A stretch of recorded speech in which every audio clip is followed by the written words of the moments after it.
So we're live for mature audiences only.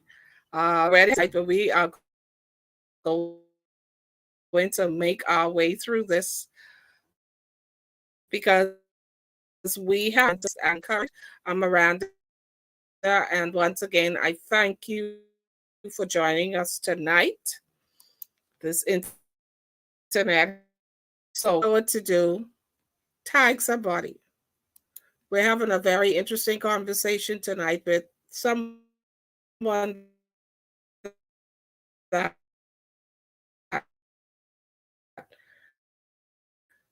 I've known for a very still struggling with this internet. Okay. So listen, come on in and pray us through this night because we're having a challenge with this internet, but we got to make it through because there is a lot to talk about tonight. So I'm Miranda, and tonight I'm talking with one of my oldest, dearest, bestest friends. We've been together. We met in I guess you would call it high school, yeah, and we went to college together. I'm the godmother, one of the godmothers of her one and only beautiful daughter, Miracle. And we have just grown together over the years, even though we've not always been in touch with each other. We have forever been connected. Relationship that lasts a lifetime when you don't have to see somebody every day or talk to them every day, but whenever you connect, there's always something valuable to exchange between the both of us. So now waiting for some more of you to come in before I bring in my guest tonight. For those of you who don't know, her name is Sherry Morris. She's the founder of Women Arise. She'll be talking more about the whole purpose of that. I'm going to call it a movement, what she's planned, what the Lord is saying, why she's eminently qualified to present and to call forth women in the space to arise. And so come on in and tag somebody and keep praying as we go through this broadcast tonight. We do this each week. We meet here at 8 o'clock and we talk to a lot of interesting and fascinating people who have lived life. And they have stories that are worth telling. And that's why I sit here each week and talk to people who have stories worth telling, worth sharing, because it's all in a view to help somebody else, to encourage someone else, to challenge someone else, to push somebody else potentially into their destiny. And that's why we meet here every week. So, someone on Facebook, just go ahead and type their name in the comment section. If they're online, they're going to see it and join us in the show. And so I want to introduce to you Sherry Morris, who she'll tell you more about herself. But like I said, she's one of my oldest and dearest friends. We go back we didn't play in the dirt together, but we used to walk home from school together. We went to the same high school and went to the same college and just shared a whole lot of other interests with each other and have both seen each other grow and mature and grow in grace. And so I'm going to share this, by the way, while I'm talking right now. I'm going to go ahead and share this in my stream. And you go ahead and do it yourself. If you're on Facebook, go ahead and share it in your stream because we want to make sure that we get some people on to hear what she has to say tonight. That's to my story so others can see it. And we are going to move on from here. It seems like the signal is dropping with others as well. But so here we go. So let me bring in Sherry. We're going to start this conversation. People are going to join in. Good night, Sherry. It's good to have you. Yes. Good night. It's good to be on the show. It's good to have you here tonight. It's good to be here. Listen, type somebody's name in the comment. You can call for us. Let me call Jerusha. Let me see where she is. Jerusha Lavarity. Oh no, she ain't on it.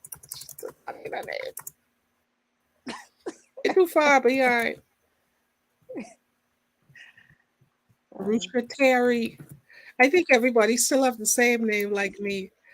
So come on and I want conversation with Sherry because Sherry is one of those people who is not going to do anything unless the Lord tells her to do it. And so as I sit here tonight, and the fact that she's sitting there, y'all trust me when I say this is God. This, this is not by man. This is not humanity at all. She most certainly won't do it. But Sherry has an interesting story, so I'm going to let you start and share your own story. Tell us a little bit about your background.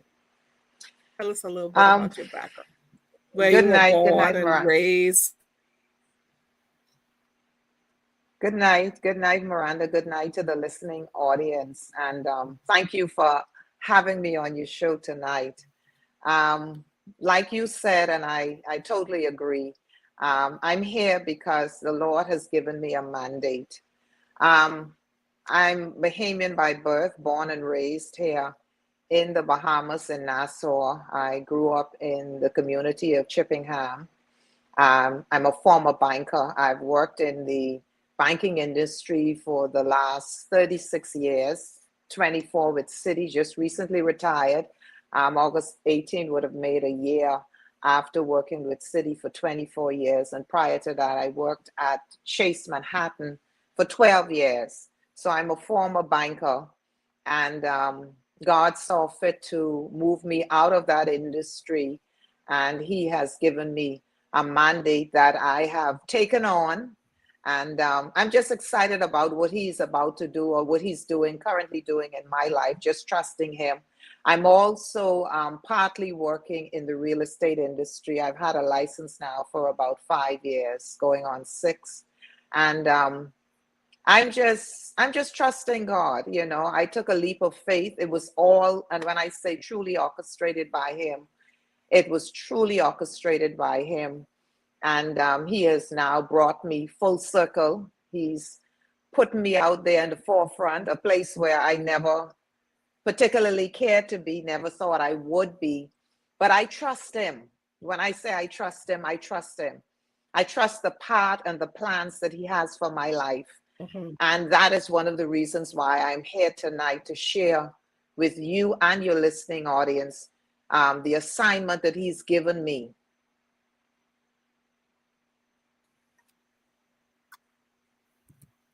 Yeah. And that's what we want to hear about that assignment because oftentimes we hear people or we see people hosting events, but they always say you see people, but you don't know their story. You don't know what Yes. people have been through. And usually we judge people according to what we see or what we think. And so tell us a little bit about your story. Tell us, you say you born and raised in Chippenham. Yeah, we Chippenham girls, but tell me about Sherry's story. So what is it that, I guess the better question would be, what has brought you to this place now where you've decided to come forth and based on our pre-interview when we talked, you said what you're about to do next year, January, was 10 years in the making before you finally said, yes, God, I will do it. But tell us about what happened prior to that, yes, that led you to the place where you believed that it was time to do this thing. Miranda, I'm one of those people that have always been extremely private. I've always been extremely um, not comfortable around too many people. I was never one to open up to people. I've always been uh, acquainted with people, associated with people, but helpful, if persons have had needs or whatever. But I think because of some of the challenges and some of the poor decisions that I would have made in my life. I found myself feeling um, a lot of shame and a lot of disappointment. And, for a very long time, growing up as a child, I never fit in. I was never one to fit in. I was never one to follow the crowd. I always, knew that something was different and something felt off to me. But I never realized, it wasn't until later in life that I realized that my feelings of not, desiring to fit in, wanting to fit in, but could never fit in was with the crowd, simply had to do with the fact that the Lord had a calling on my life, a calling for ministry. And I only, really understood that when I joined Calvary Deliverance Church, where I am currently an elder in that ministry. I've been there now for 20 plus years. I only understood that calling, I guess, recognized and understood the calling when my pastor at that time, who was Bishop V.G. Clark, spoke into my life and basically ministered to me concerning what the Lord had shown him and what the Lord had spoke to him concerning me. And for me, I think that awakened me. It awakened me to the point that yes, God had a plan and a purpose for my life. And even though I had made some mistakes, some foolish mistakes. I mean, well, I shouldn't say foolish mistakes, because I recall years later the Lord saying to me that where I was exactly where He wanted me to be at that time. There were things that decisions I made, and in particular, I know, one time I lied to the police officers, and that cost me to spend 14 days in Fox Hill. And yes, I spent 14 days behind bars in Fox Hill prison. A lot of people would look at me and they would be surprised by that. They would be shocked by it. But nevertheless, God has brought me to that place where I am free to talk about it. No more condemnation, no more shame. I'm not embarrassed by it. As a matter of fact, I'm grateful for it, because that has brought me to this place. I made some other decisions, relationships. I've been in relationships for years, and a relationship that I really and truly should not have been in. And that has led for a very long time to me feeling a lot of shame and a lot of guilt and a lot of self-condemnation, and I think all of that, along with other decisions and other choices I made, those things left me feeling a lot of shame and a lot of guilt, um, self-worth. I just wondered, what was God's plan for my life?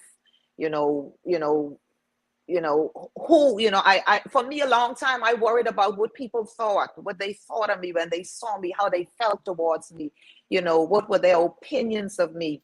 And I think having gone through those things, 10 years in the making, the Lord having me on the backside, not in forefront. As a matter of fact, you know me, I never was one for forefront ministry. I never wanted to be in the forefront for ministry. I was always one behind the scenes, and one that would support everybody else's vision, everybody else's assignment, except the one that God called me to. And like Jonah, I ran for many years, and I found excuses because I never felt that, hey, why would the Lord choose me? I mean, me, look at what I've gone through, look at the things that I've done, despite the fact that I knew Him, despite the fact that I had accepted Him at a very young age. There were years, there was a period when I was out there in the world. I partied like a rock star, and I didn't just party in moderation. I partied with maximum. I did it. I partied. I had a wonderful time in the world when I was living that life of sin. But I thank God for His grace and His mercy. I thank God that He didn't give up on me, and I'm one of those people. Let's talk. Let's talk a little bit about. Let's talk a little bit about Sherry, because your story may be different from others, but at some point, I believe all of us have battled with some guilt and some shame from the decisions that we've made, um, Yes. where we partied, where perhaps we got into the wrong relationships. Women, a lot of women got into the wrong relationships, and you just kind of figured out, wow, how did I get here? And more importantly, how do I get out of? Because a lot of times we get into things, but it's a challenge to get out of it. It's a challenge, and that goes to many women who may be in bad relationships right now. Yes.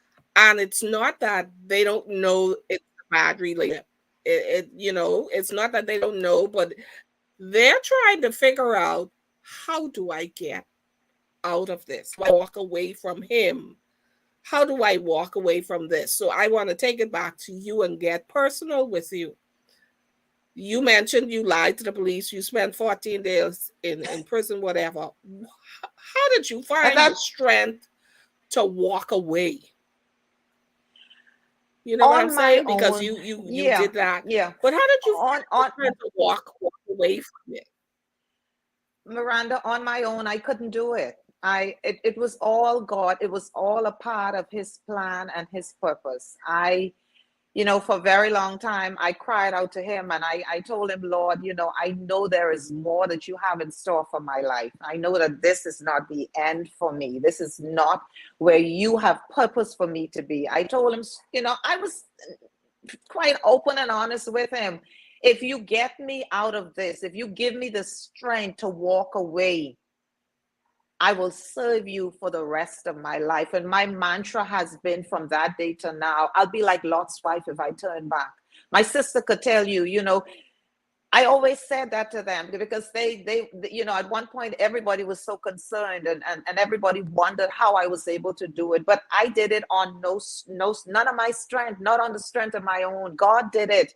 I remembered he delivered me. And I cut covenant. For me, I cut covenant with him.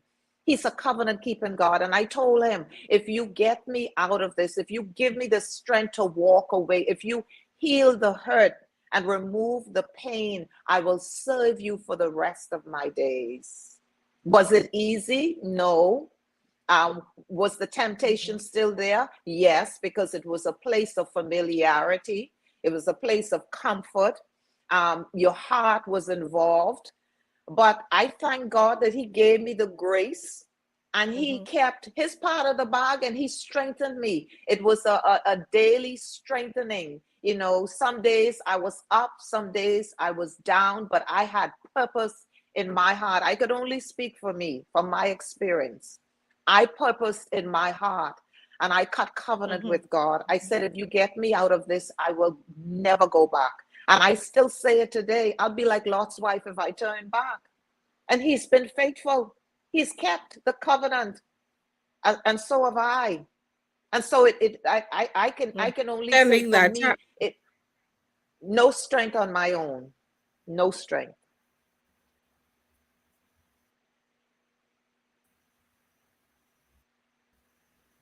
I think you could still hear me, Yes, but I just lost your audio. Can you still hear me?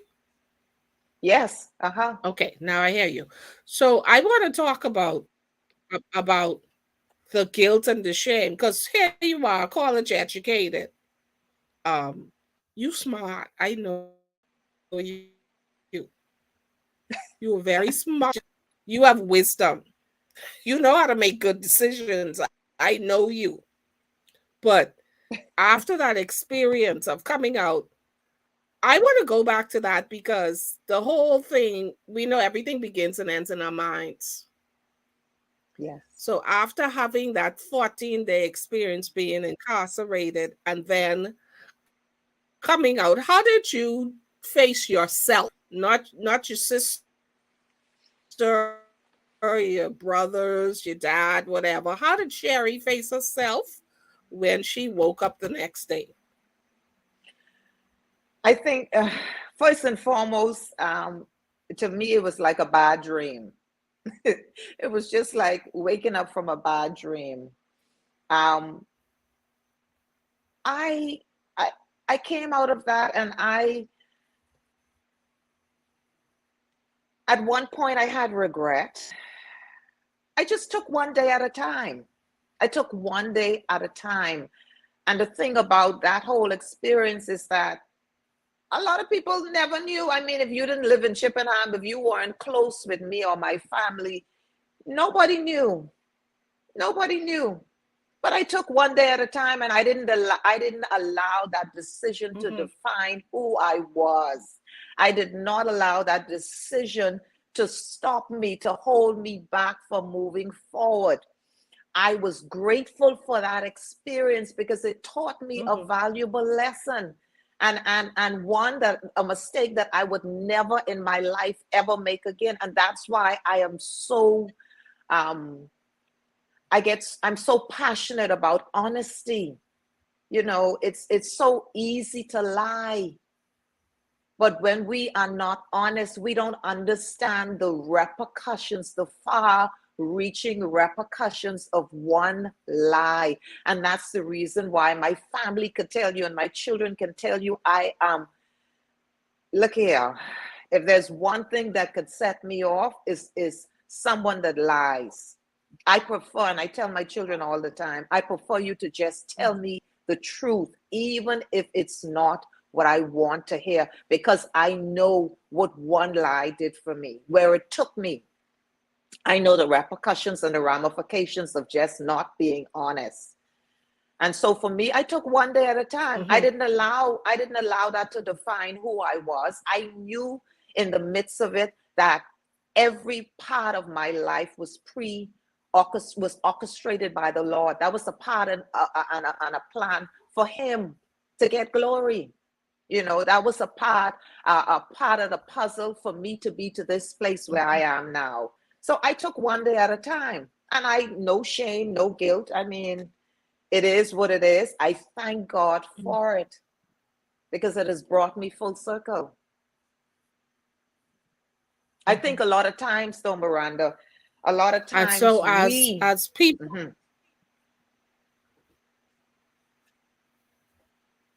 go ahead, go You ahead. could hear me? Yeah. I think a lot of times, though, we allow people and their opinions to beat us down, to make us feel that we're so worthless, we're not worthy. And if we could only shut the noise out, shut the noise of other people's Mm-hmm. opinions, because trust me, everybody is battling with something. Everybody has a history. Everybody has skeletons in their closet, but for the grace of God. But for the grace of God. And we have to get to that place where you forgive yourself. Like they say, the milk is already spilled. What you going to do about it? Cry over it? Mm-hmm. Use it as a stepping Mm-hmm. stone. Let it be that springboard that propels you into your God-given purpose. Don't dwell on it.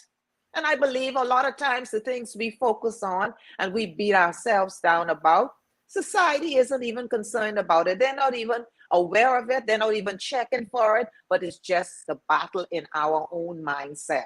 So we have to forgive ourselves, learn the lesson, and move on. How do you do that though? How do you forgive yourself? How does the process begin for someone who may be in a situation right now that they're having a hard time getting over? How does it begin? One day at a time. One day at a time. You take one day at a time. You if you don't have a relationship with the Lord, I mean, I can only speak from my experience and my relationship with the Lord. You just take one day at a time and breathe. You get up every day, you commit the day to Him. You trust Him in and for the day. Trust that His plan is a good plan for that day. And yes, some days you're going to be on top of the world, and some days you're going to be lower than low. But you just have within yourself, first of all, forgive yourself. Forgive yourself. Release it. Breathe, exhale, Mm-hmm. and let it go. Let it go. It is what it is. Learn, but the key, learn from it. Use it as the springboard to push you forward into your God-given purpose. No need to dwell on it. None of us are perfect. We are all imperfect beings. We are all going to make mistakes. Stop being hard on yourself. Forgive yourself. Release it and move on. Move into your purpose. Don't allow one bad decision to define your whole life. That's not what God has called you to. Yeah, yeah. Listen, or one bad decision or 10, because some of us have made more than Oh, one bad decision. Some some yeah, people like me have well, made some more of than us, one. yeah, So don't yeah, even. and even in that case, learn from it. Forgive yourself, learn from it, trust God, and Yeah. move on.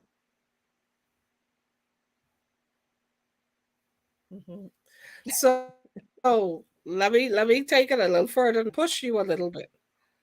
So you've heard prophecies over the years, right? That Yes. you one of the things you said from the top, being in the supporting role. You always wanted to be in the supporting role, supporting others and doing this. And you got a word um to step out and to do something. Why did it take you 10 years to say yes, I'll do it? It took me 10 years to say, yes, I'll do it because I didn't think I was qualified for it. And then, like I said, I never wanted to be in forefront. I never wanted to be in the forefront of anything. I'm comfortable. I think it had a lot to do with just being being comfortable. You're comfortable and you're familiar with what you know, the norm. And so before you know it, the years fly by, the years pass by, and like I said, like I was sharing with you, I remember about 10 years ago, my sister and I was in the car and she said to me, she said, Sherry, she said, it's time for you to move. She said, God has he's called you to hurting women. She said, your stories, they are waiting. The world is waiting on your story, Sherry.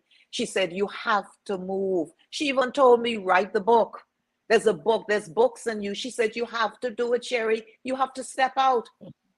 And I heard her, and yes, I was excited. I agreed with her, but I did nothing because I was comfortable where I was. I was comfortable in the support role. I was comfortable assisting with everybody else's vision and assignment from God being manifested. I never wanted to be in the forefront. And even now, I'm still not one that wants to be in the limelight, but God, his plan is greater than my plan. And like I told you earlier when we was talking, something you said to me so many years ago that has stayed with me.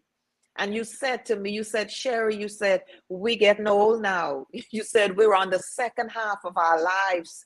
So we have to find those things that we are passionate about. We have to operate in our God-given purpose.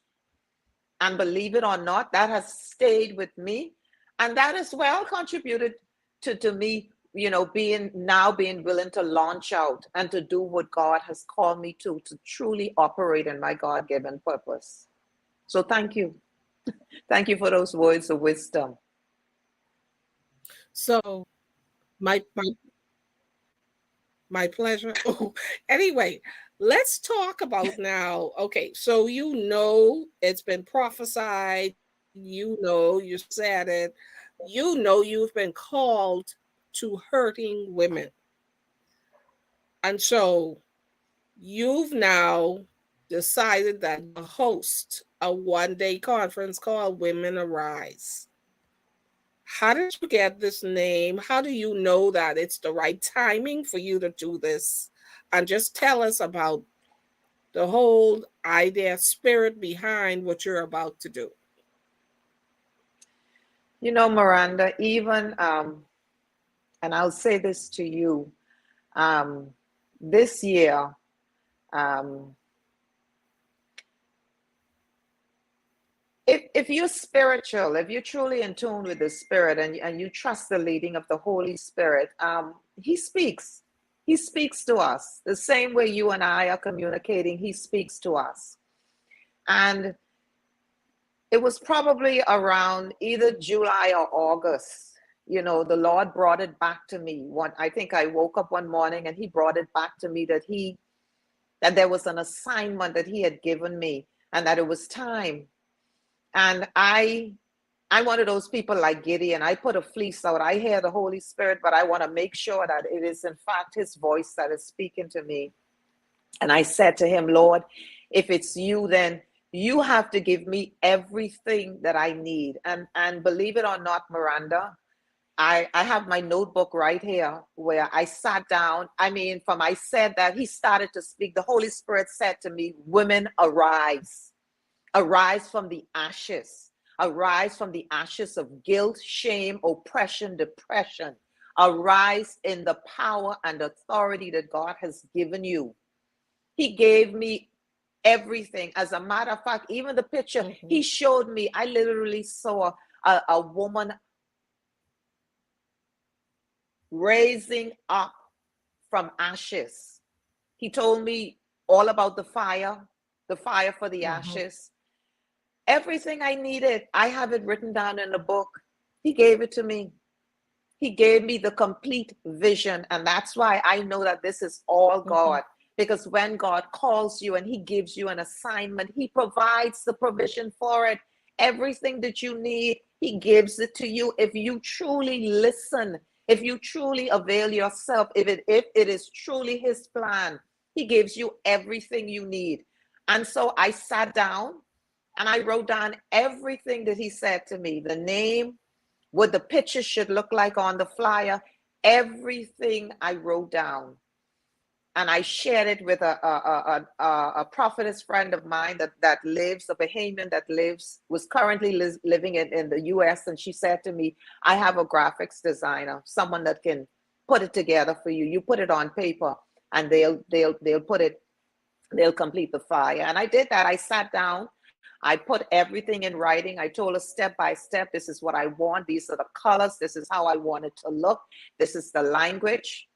And when I got the flyer back from her, it was exactly as the Lord gave it to me. So when God gives you an assignment, like I say, I can't stress it enough. He provides for you. He tells you, if we listen, he gives us everything we need. And I questioned him even along the process before the flyer was completed. Lord, is this what you really want? Should it look like this? The colors, the language, everything. He told me the day. I said, well, I need to know when, I need to know where, and I need to know how this is going to be done, how I ought to do it. And Miranda, he gave me all of that information. He gave me the one day, he gave me the date, because I was questioning, is it 2022 or 23? He said, no, 23, January of 23. And I said, January? He said, yes. He said, because December, a lot of women coming out of December, that's another stress. It's another burden. Women are depressed. People are usually,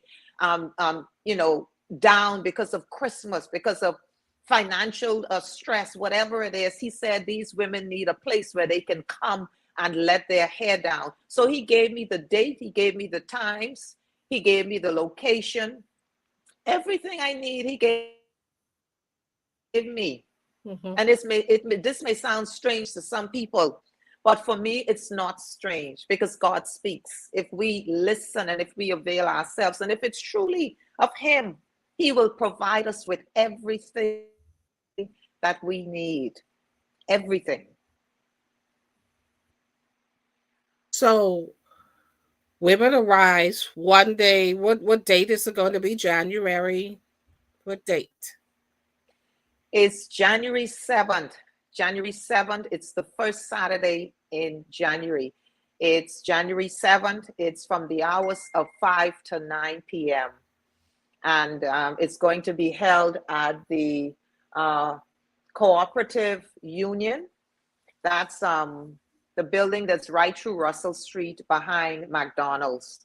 It's called the Bahamas Cooperative League Limited's building, and it's being held in the Patrick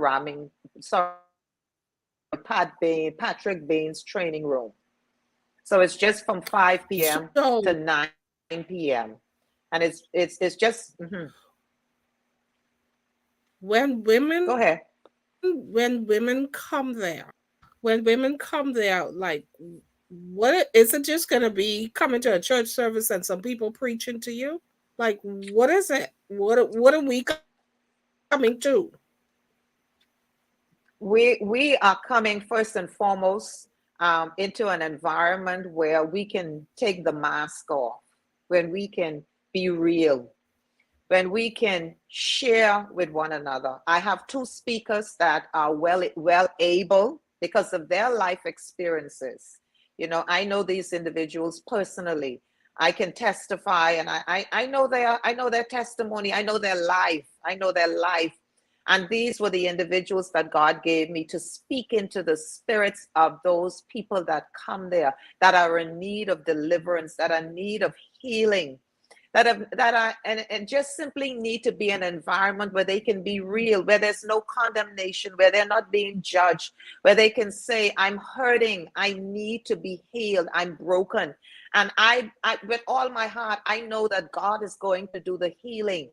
He's going to do deliverance. He's going to Mm-hmm. set them free so that when they leave, they can go and operate in their God-given purpose. Because women, we as women, we wear so many hats, and we are everything to everybody.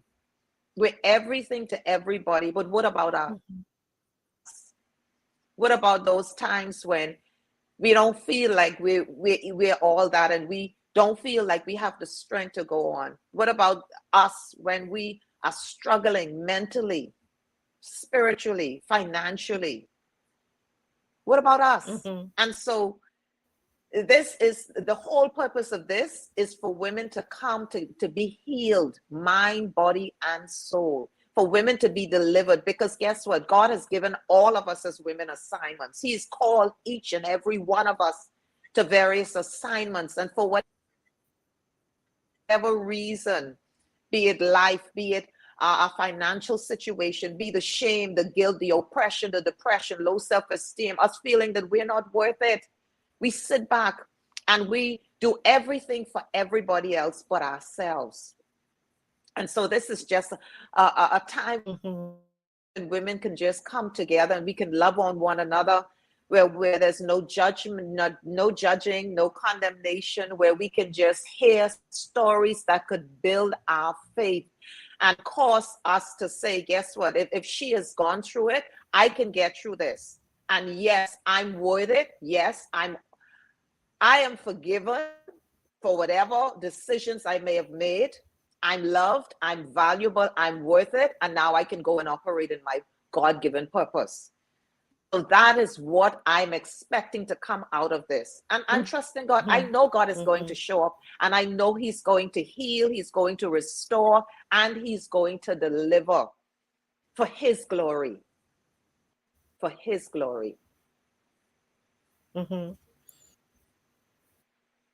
So when they so is it an opportunity for them, or that's what I wanted to know, because you said it's for them to move the mask, and so is it an opportunity for the women coming in to share, or just to listen to the speakers? Yes, yes. This is an Mm-hmm. opportunity for women to share their stories, to share what they're going through, to be in an environment where I say, where we can take the mask off, where we can take our game faces off, and we can relate to those women that will share. But yes, you have a story that you want to share, because guess what? We all can learn from one another. Our faith can be built based on, what someone else shares with us. And not only that, when we as women, when we can relate to what other women have gone through, that builds us up, and our faith, and we're stronger, we're wiser, and we have the confidence to believe that yes, we can. And by all means, we Mm. can. Yes, we can. In A lot of hindsight, times women as just you need were validation. going, Uh-huh. yeah, in hindsight, as you were going through, what is it that you wish somebody would have said to you, or done for you to make your process smoother or easier or shorter or whatever it is? What is it that trying to support, or what is it that you wish happened, or are you good? Yeah. Miranda, I maybe if you had asked me this question years ago, because I believe that those in my circle said everything that they could have possibly said to me. It was still my choice. I Mm-hmm. made the choice. And, like I said to you, for a while, I had regrets. And I remember the Lord saying to me, no regrets. He said, where you were was exactly where you were supposed to be. And I learned from that. I don't think anyone could have said anything to me, because if you know me, I'm strong-willed. I will listen to what you have to say. I will respect your opinion, but I'm going to make my own decisions. And that's the way I've always been. I will make my decision, and regardless of the consequences, it is what it is, but Sherry is going to make her decision. I mean, I back then, but not now. I mean, Mm-hmm. I move based on what the Lord says. Yeah, so I don't think anyone. I heard it all. Mm-hmm. My family, my friends. I heard it all. But for me, like I said, it was all a part of Mm-hmm. God's plan. Even though I didn't understand it at the time, and even though I may not have subscribed to it, and I thank God for it, because it has brought me to this place in Him. You know, it has brought the healing. It has brought the Mm-hmm. restoration. It Mm-hmm. has brought the deliverance. And now He has brought me to my purpose in Him. And so I thank Him for it. And I'm grateful for everything that I would have encountered in my life, because it has brought me to this place. No regrets. No regrets. Mm-hmm.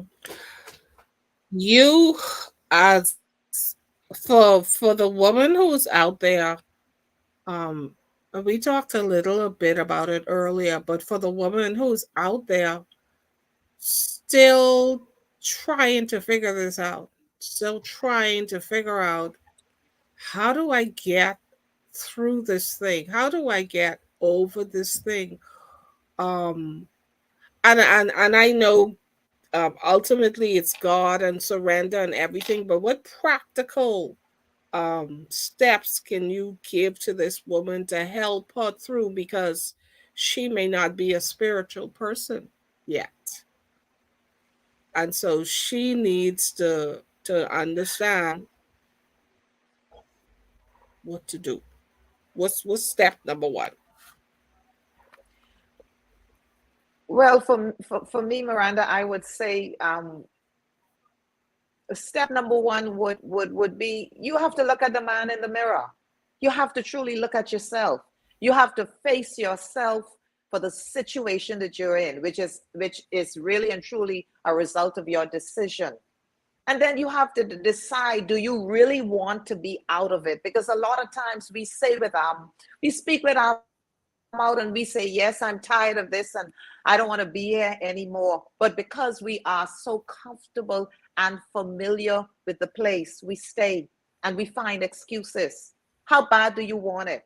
You have Mm-hmm. to get up and you have to look in the mirror, and you have to decide whether this is where you want to stay for the rest of your life. And you have to decide whether, if it's not, then you have to say, well, I want better, I want more. And you have to take the steps, baby steps. Is it going to be easy? No, it's not going to be easy. You don't, things are always easy for us when we can determine, or we create the outcome of it for ourselves.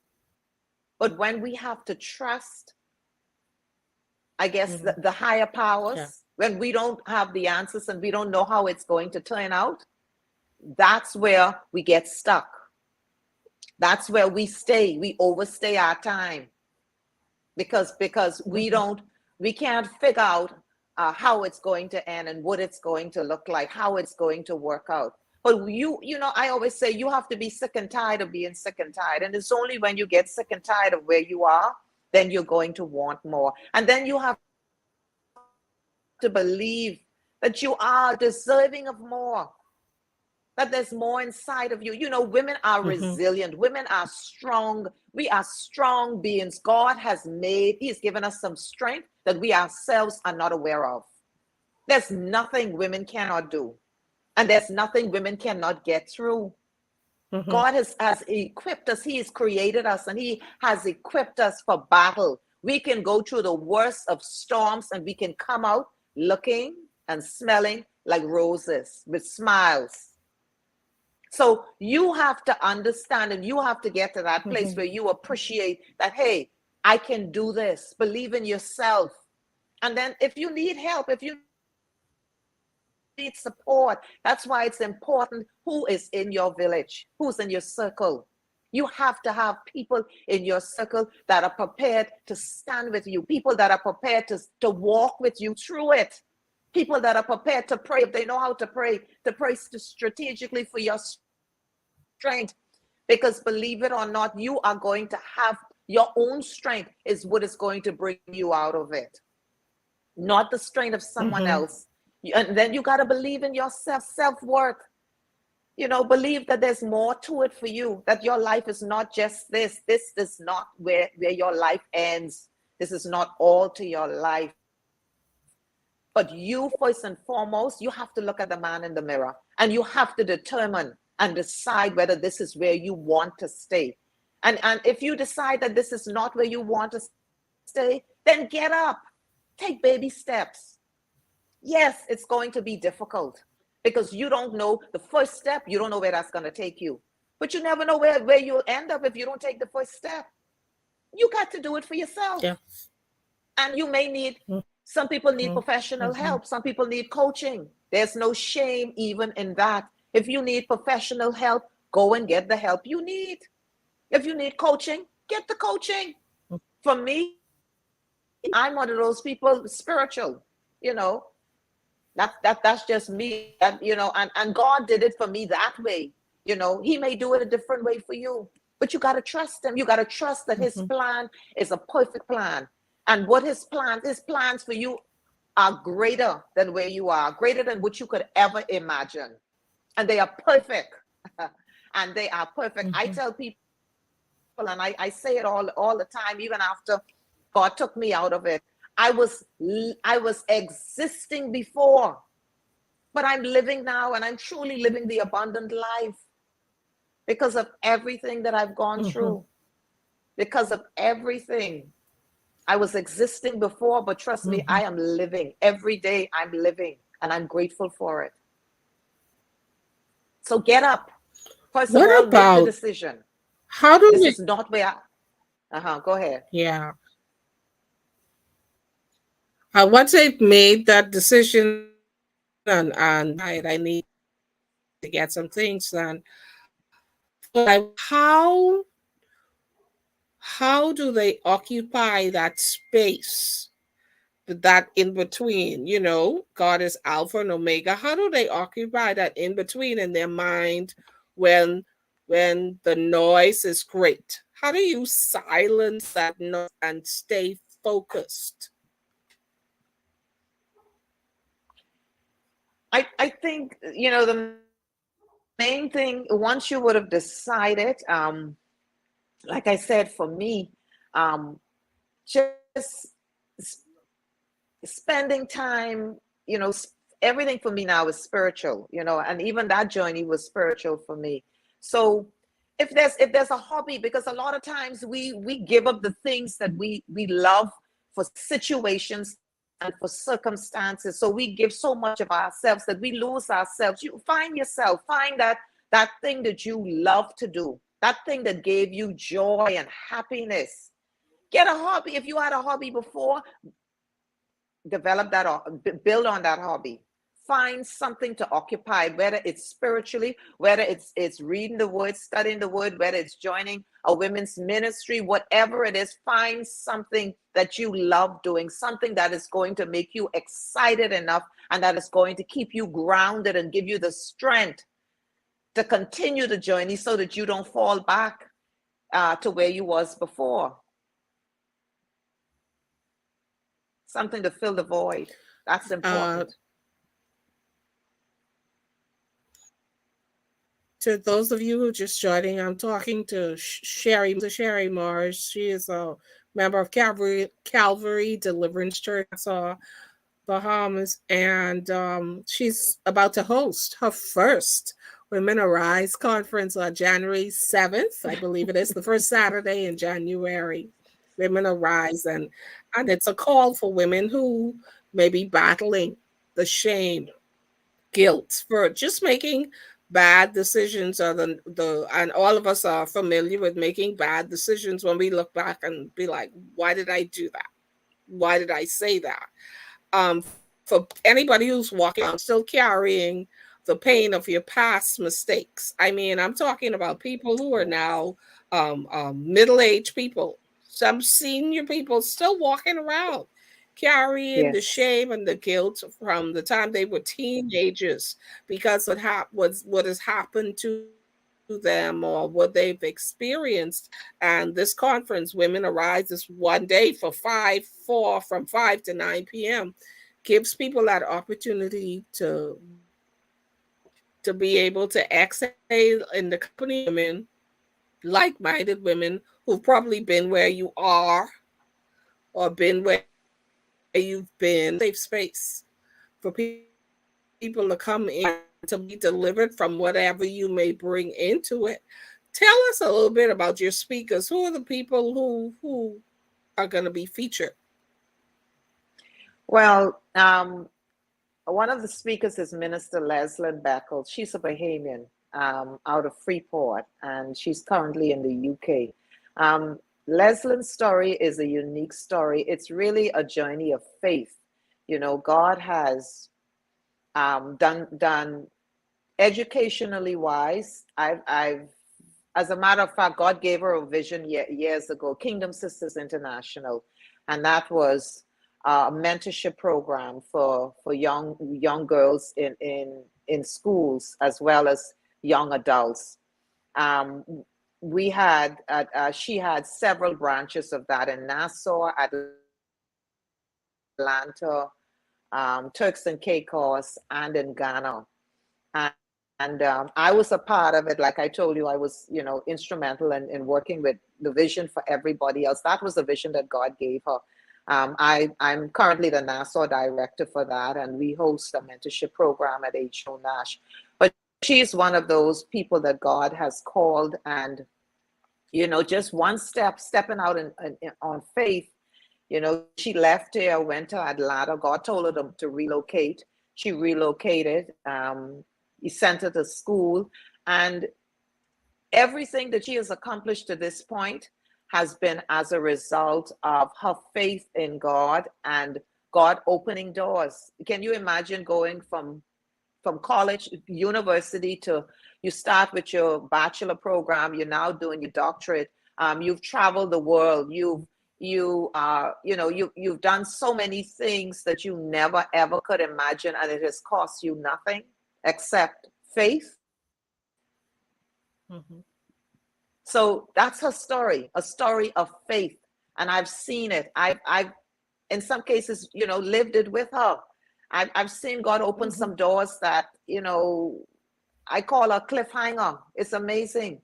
And God has done it for her. And then there's my sister, Evangelist Leah Pratt. She's gone through, she has such a life story. She's gone through so many highs and lows. And God has brought her full circle at this point. And she definitely has a story that she um, can share with those hurting women. She's been there, highs and lows, and at one point being homeless. And, a lot of people, her story, a lot of people don't know her story, and a lot of people may stand in amazement, and some people may not even believe it. But she has gone through, and she has seen the hand of God. She's trusted God, even concerning her marriage. God has truly showed up, and God is using her in this season to minister to women. And so these are the individuals that God has given me to speak into the lives of those women, those hurting women. And one of the things she always said to me, she said, Sherry, she said, I'm not going to tell you if, I'm going to say when God moves you to speak to women, to minister to women. She said, you can't speak about anybody else's experiences. You can't talk about my experience or nobody else's experience. You have to have your own experience, your own test, so that you can testify of the goodness of God. And so she definitely has a story. Leslyn has a story as well. And I know without any doubt that their stories are going to encourage the women that are going to show up for this time and this session. They are truly going to be blessed. They're truly going to be blessed. And yes, these women are qualified and equipped to share their stories. Sounds awesome. Good night, Elder Inslee. Jerusha says, congratulations to you, Sherry, on your upcoming conference. Pauline says, awesome. Good night, Thank Kayla. you, So Tessa Ruth. as Thank you. as you are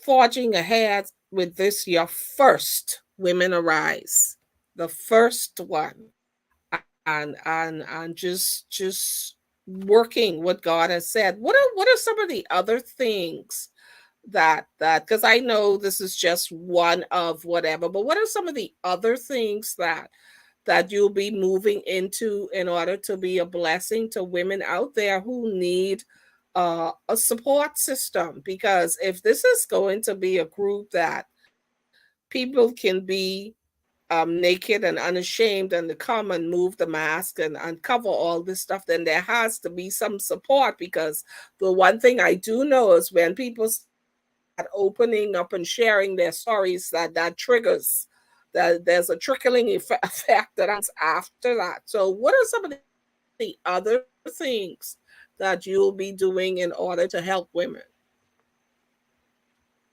Well, I know for a fact, Miranda, one of the things that I want to do is, ensure that I have contact with these women even after this program, um, and just journey with them, moving forward to see exactly, where God takes them. I also, for me personally, I know, there's a book that I want to write. And God has, as a matter of fact, already given me the title for that book. I've just not, again, procrastinating. I've just not sat down and started to write. But and I would say, God has not spoken to me whether this is going to be an annual event.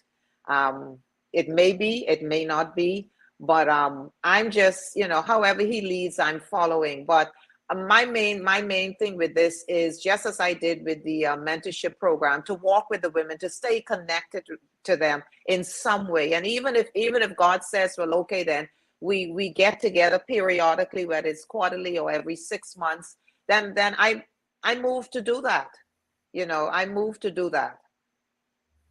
Definitely do that. Stay connected. So So the you main thing just for me is to stay connected. definitely stay connected to the women. What Yes, so yes. repeat where it's going to be held, when, for those who are just joining us. Okay, so Woman Arises conference is going to be held on January 7th, the first Saturday in January 2023. It's from 5 p.m. to 9 p.m. and it's going to be held at the Bahamas Cooperative League Limited's building. That's the building in the back of McDonald's on Thompson Boulevard. The street is called Russell Street. It's a two-story building. You cannot miss it. Um, and that's where it's going to be held on January 7th. The time is 5 p.m.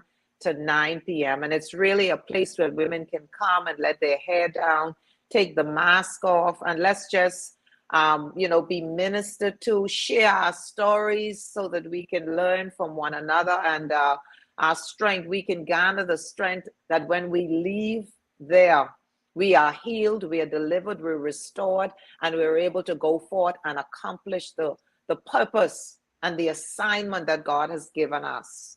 And Miranda, I keep hearing in my spirit, this is a season for the Deborahs. This is the time for the women to arise.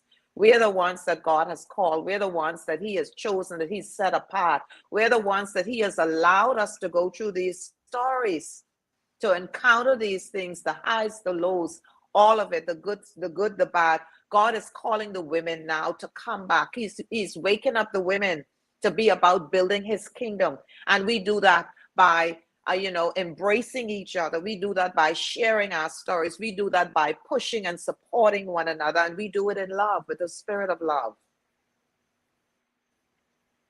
Mhm. Mhm. Good. I think it's important for women to understand across the board that nobody is going to do it for you. I had a friend that always said you have to participate in your own rescue. You have to Yes. participate Yes, in you it. have to. And You have if you're to. just thinking a prophetic word is going to land you into someplace supernaturally, not so. You have to work that word. No. You have to be Yes. obedient to Yes. whatever that word is that's lingering. You have to literally work the word. And I think Yes. that's in what I've been seeing in the past few years is that people are always running and eager to hear prophetic voices. And then these prophecies, if they are true prophecies, are being released over their lives, but they're not doing anything with it. And if you don't do anything with it, then Yes. nothing's going to happen. And you can't accuse the prophet Well, of not not being a true prophecy or not. You have to understand that you have an obligation to work the word that has been spoken over your yes. life. Yes. Uh-huh. That's right. Hmm. You That's wanted right. to add to that? Faith without works is dead. Yeah, faith without works is dead.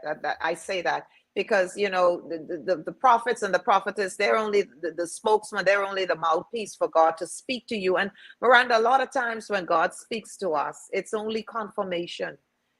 When they speak to us through the prophets, it's only confirmation. God has already, we know in our hearts, we know in our spirits, God has already given us the word. And so when we get a word from a prophet or a prophetess, it's only confirmation for what God has already said to us, but we have to work the word. Yes, it's not going to drop out of the sky. You're not automatically going to um that word is not automatically going to be manifested in your life if you don't. First of all, you got to believe it. You got to believe the word. That word has to bear witness with your spirit. You have to believe the word, and then you have to work the word. The Bible tells us, write the vision and make it plain. You got to write it. You keep it ever before you. And whatever you need to do, if you truly believe that word and you seek the Lord, He'll give you the steps. He'll tell you what your next steps are so that that word can be manifested in your life. But that word is not going to be manifested if you do nothing with it. It's not going to be manifested if you don't work the word. It's not going to be manifested if you don't believe the word. You got to believe it. And every word that we get is only confirmation. It's not like, oh, this is the first time I'm hearing it, so we have an epiphany and we're suddenly awakened. No, we've already heard the word. The Holy Spirit has already given us the word. And then that word that comes from the prophet or the prophetess, it's only confirmation, nothing more and nothing less. So what are we going to do with it? Are you going to continue to sit on it and wait, expect it all of a sudden to be manifested? No, you got to work it.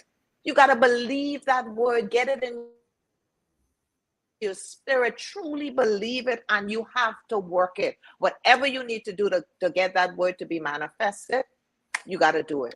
You have to do it. The work is with you. And it's important that whatever is spoken is also first of all in alignment with what the word of God says, Of because there ain't God. nothing new under the sun. Yes, it's of God. And so Yes. for people to know when they're hearing prophets, if it's not in alignment Yes. with the word of God, With God's word, um, reject that that's a word. no. Would reject That's that definitely not God. because it Yes, has that's a to no, line up. definitely. It has to line up Yes. with something according to the word of God. So Yes. that's important as people run to and fro, seeking a word, whatever the case is. They, I always tell people 66 books in the Bible. Like, seriously. There's 66 books in the Bible filled with the And words of the Lord. every word we need, every word we need is right there in the Bible. Right there. There's nothing new under the Absolutely sun, like you filled with say. it. Nothing, It's right there. nothing, absolutely nothing. And it's important for this is something I often share with people too. I think what happens a lot of times when people do get prophetic words, whether it's a confirmation for them, whether they're hearing it for the first time, there sometimes is a degree of fear. They're hearing this thing and Yes. Yeah. it's bigger than them. Hmm. It's bigger than what they see. They can't even see themselves stepping into or doing whatever this person says. And because of that fear factor, they don't begin Yes. to move on it. And I know what's pivotal when you have that prophecy and that's in alignment with the word and what you already know, you have to Yes. move. Yes. You have to, because the Yes. longer you Hmm. procrastinate it, the more difficult Yes. it's going to be for you to move. And so I don't practice hesitancy. I know it's God's word. I have to act. Yes. Anybody who knows me know if you blink, Yes. I'll be gone, because I just need to be convinced and know that that's in alignment with the word of God. A lot of times, Paul, they procrastinate. They're Yes. fearful. It's bigger than you. That's why it's from God. If you could have thought about it all for yourself, you wouldn't need God. If you could figure it all out yourself, you wouldn't need God to make it done, to have it happen. But when you hear something and it's bigger than you, it's larger than you got to know this God. You have to Yes. know it's God. And now not only to act on it, but begin to align yourself with people who you got to be Yes. honest with yourself too, and begin to align yourself with people whose faith is larger than yours, because we Yes. grow in our levels of faith. And so you have to align yourself with people who have faith larger than yours. They've seen him do it, they've seen him done Yes. things, and that's the Yes. people you in your corner. That's the people, that's the circle you want to surround yourself with. People who will say, okay, so if God said, what you could do? Because what you coming to me with? I need to know. So how you planning on going about getting this done? And that Hmm. is the most important thing, to be able to be active and be able to get going with what God says that you should be doing. Again, we know we don't have to have we know that. As people, we like details. I mean, we love details. Some of us, we Of love to course. know Yes. that everything is figured out before it happens. But if it doesn't happen, because Sherry, I got to tell you this too. Sometimes God will just say something and go silent. He will Yes. say something and go silent, and you won't get Yes. Uh-huh. another word. That's right. You Uh-huh. won't get any directions or instructions until you move.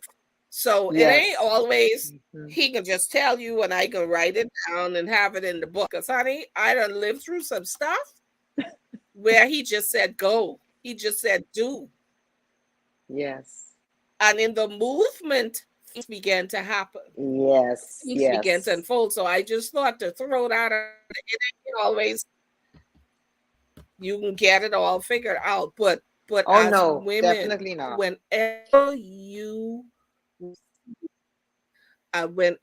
receive, I think the most important thing is to begin some movement, to Yes. be active. It doesn't have to take you a long time to get done what God said to do. Because, first of all, God Yes. does not operate in time, That's we in right. time. That's right. Yep. So we delay. Hmm. We delay Yes. things because once God spoke things, They happen. Yes. Right Scripture away. tells us that when he said, "Let there be," it was. Hmm. Yes. So it wasn't for him. So I say that to say, even with a prophetic word that he has spoken, that's already done. Yes. It's up to us now to get into Yes. alignment and begin to move to Yep. meet the word that he's Hmm. already spoken to Yes. us. That's correct. And so you're demonstrating right now, and I'm so proud of you. So proud of you that you're actually taking something now from the invisible and putting it into the visible. You acted on it, and it's about to happen. And again, once you started the movement, things began to happen, things began to come into place, so that Hmm. now I know for sure, as long as I'm here, I'll be attending Women Arise, because for two reasons. One, because I have no doubt that it is God, because I know Sherry's. I know Sherry, because I know you. I know that it is God that you were even doing this. That's number one. Yep. Number two, I expect God to show up. I expect God to That's show up. right. I expect Yes. people to be Hmm. delivered, not, and it doesn't have Yes. anything to do with who's there, but just because if you Yes. said He told you that is the atmosphere that is supposed to be in that room, and Yes. that's a lot of Hmm. hours. I can be honest with you. 5 to 9 is a lot of hours. So I can't be coming into a place where God isn't for 11 hours. That's just too much time.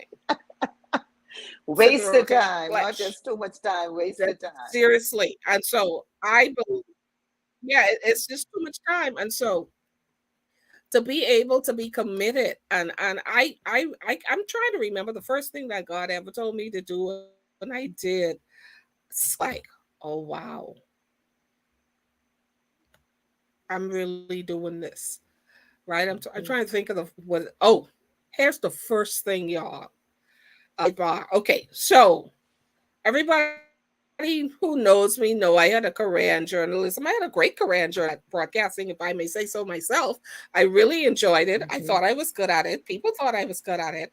And then God says, leave the only thing that I know how to do, the thing I was trained to Wow. do, the thing that I went to college for. He says, leave and watch this.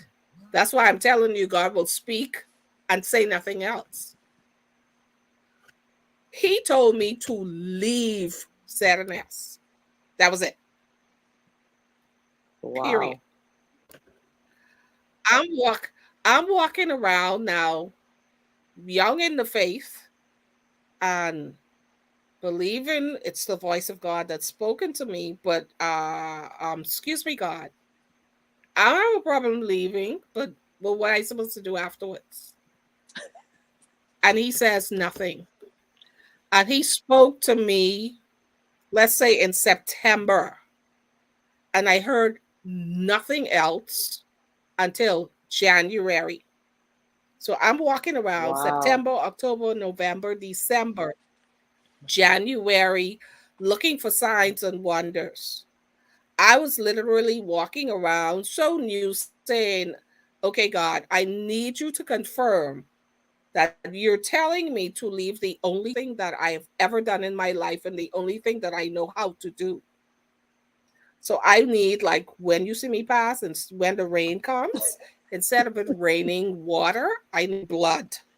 No, I'm serious. I had all these ridiculous notions in my head. Oh God, like when I walk past a tree, because I need a sign that you're Yeah. telling me to leave the only thing that I know. He says absolutely nothing until I hit Wow. church in January the following year. And my pastor preached a message at the time called The Man Who Lingered.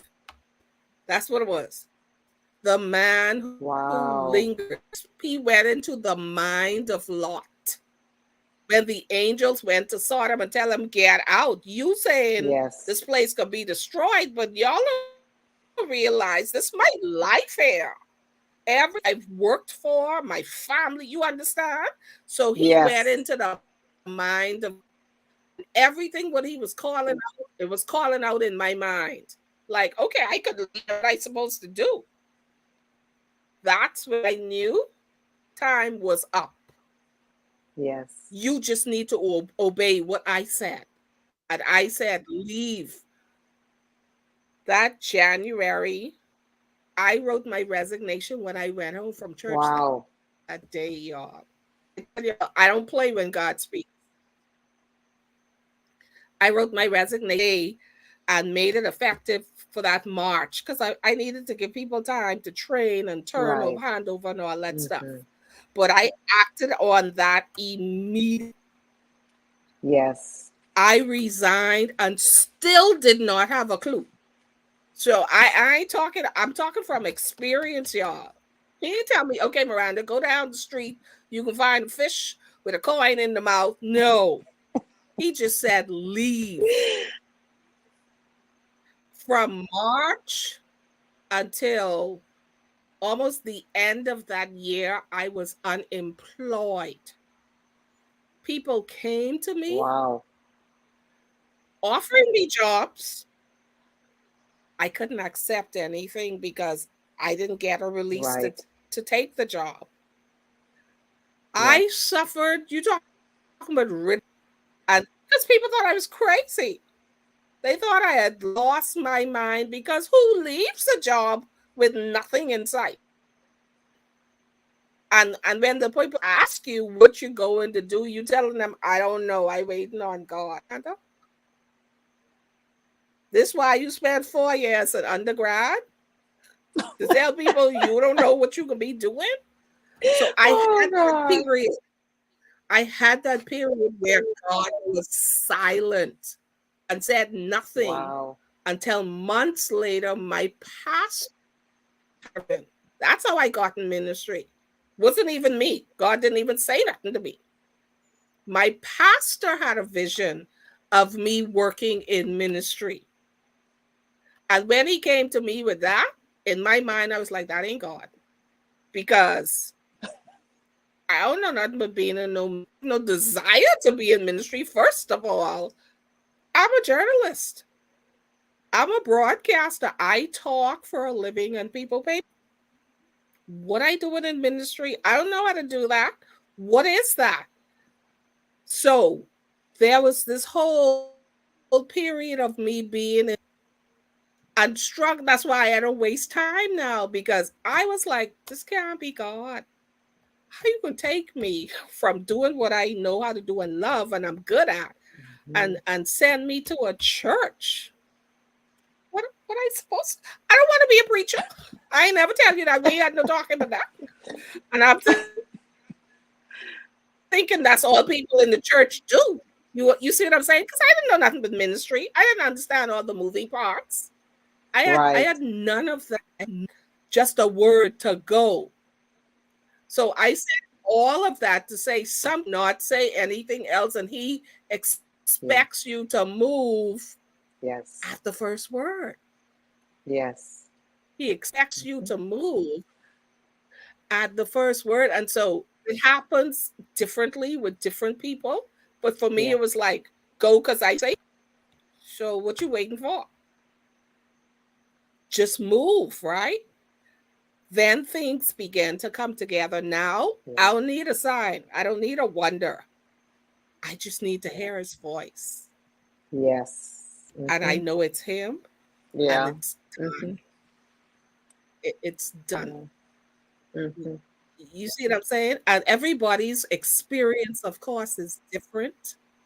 Hmm. And when you learn the voice of God in your life, Yes. you know Yes. how he speaks.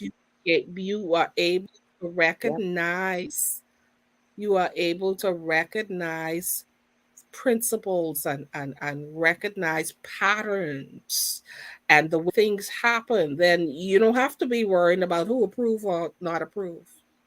That's right. When you get the That's right. assignment, You You do just what you have to do. Yes. you just and that's what you're about to Execute. do. So I'm super, super proud of you for being able to do that. So we got a couple of more minutes. Anything else that's on your heart to share in regards to women? Just come on, just say something, encourage somebody uh out there tonight who may be struggling and still trying to figure out what to do.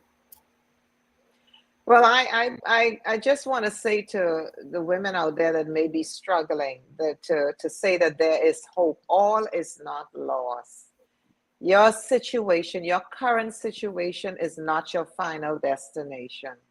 And your current situation does not define who you are.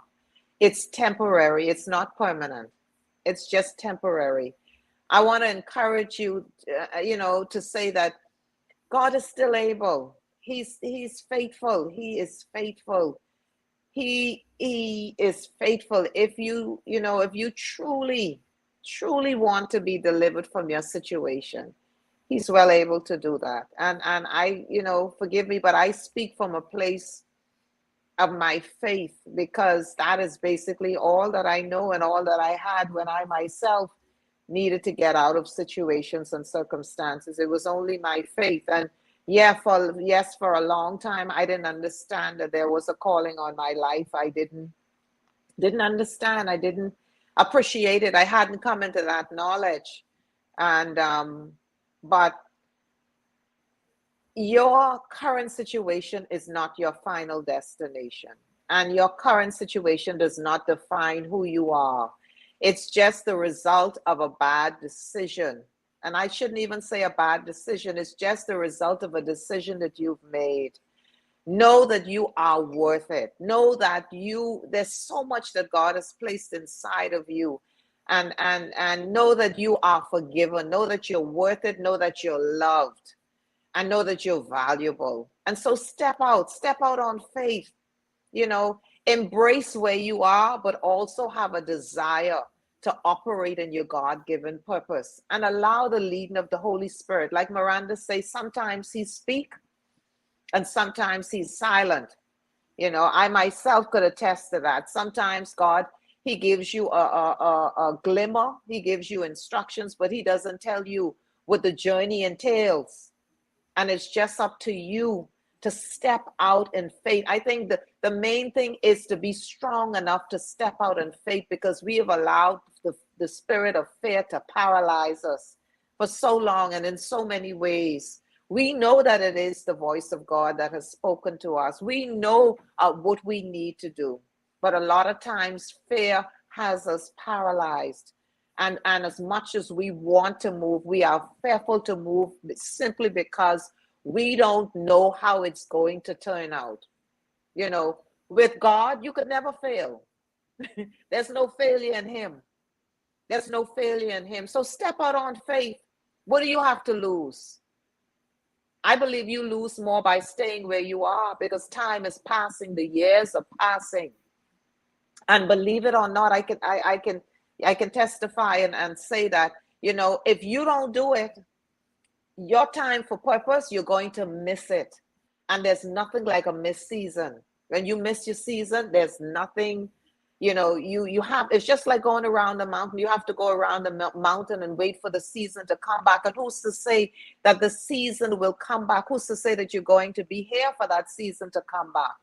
And if you don't do it, trust me, the assignment is going to get done, even if God has to give it to someone else, even if he has to raise someone else up. So I want to encourage you tonight. Yes, you have the strength to do it. Yes, you are capable of doing it. Yes, you are valuable. You're loved. You're worth it. So step out on faith. Trust God. Believe him. One of my favorite scriptures is I always remind him, and I paraphrase it, and I say, God, you can't lie and you can't change your mind. So if you said it, I believe it, and I'm just gonna move. I'm gonna move. And so move. Get up. Like I said, your current situation is not your final destination. It's a part of the journey to where God is taking you. It's a part of his purpose for your life, his plan and his purpose for your life. So get up. Get up. Forgive yourself. Whatever the decision is, forgive yourself and move. Trust me, I was existing before, but I could tell you tonight, as I sit here, I am truly living and living the abundant life. No regrets. God has freed me from my own thoughts and my own, self condemnation. He's freed me. He's freed me. And I say, like I've always said, like Tupac say, and yeah, I know Tupac, no man could judge me but God. I stand by that. No man could judge me by God. And so get up, move, trust God in the process. And I say again, your current situation is not your final destination. And what you're going through does not define who you are. For all of us have been created in his image and his likeness. And God don't make no junk, like they say.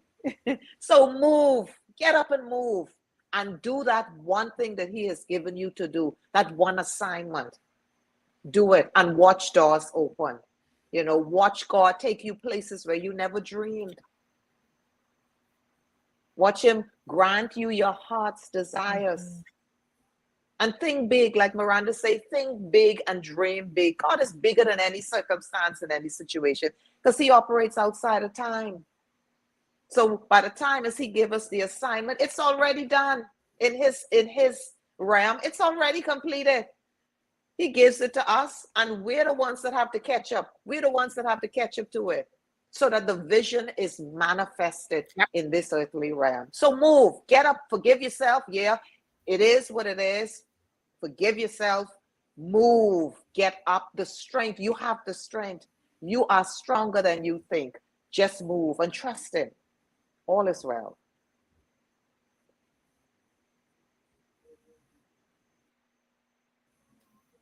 All is well. I love as well. Yeah. So listen, guys.